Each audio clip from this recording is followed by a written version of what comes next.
ตั้งใจว่าจะพักเอารถเข้าไปกวดสุขภาพและเปลี่ยนน้ำมันเครื่องให้มันแล้วๆซะแต่มันบ่แม่นเรื่องง่ายเลยทุกคนออเดอร์ด่วนออเดอร์เพิ่มก็เข้ามาอีกแล้วเจ๊ค่ะประจำขอสั่งเครื่องเพิ่มอีกน้อยนึงว่าเพราะว่าเครื่องบ่พอให้ลูกค้าก็เลยสั่งเพิ่มเข้ามาโอ้ยบ่อยากปฏิเสธเพราะคนเฮ็ดธุรกิจหรือคนค้าขายฮู้ดีว่าออเดอร์ด่วนมื้อนี้หรือออเดอร์เพิ่มมื้อนี้คือความไว้ใจในวันข้างหน้าแม่ค้าก็จัดของเลยสิจ้ารออะไรเตรียมจัดส่งให้ลูกค้าคือเก่าตามเดิมเพราะแม่ค้าตัวน้อยๆแบบเฮาคำว่าด่วนคือโอกาสแม่ค้าก็บ่อยากทิ่มโอกาสซะด้วยสิคนขยันพักก็บ่ค่อยเป็นแหละอุ๊ยย้องตัวเองแล้วหนึ่งย้องตัวเองอีกแล้ว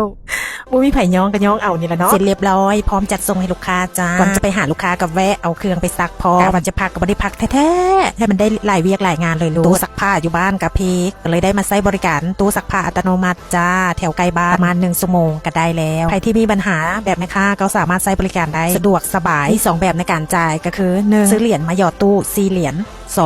สแกนโอนจ่ายนี่ก็คืออีกหนึ่งทางเลือกเนาะสำหรับคนเฮ็ดเวียกเฮ็ดงานแล้วบ่มีเวลาในการซักเสื้อผ้าเองจากนั้นก็ไปส่งเครื่องให้ลูกค้าต่อเรียบร้อยแล้วกันในที่สุดก็ได้เข้ากะลารถแล้วโดนไปหลายรายการเลยเดี๋ยวมาสปอยให้ฟังใน EP ถัดไป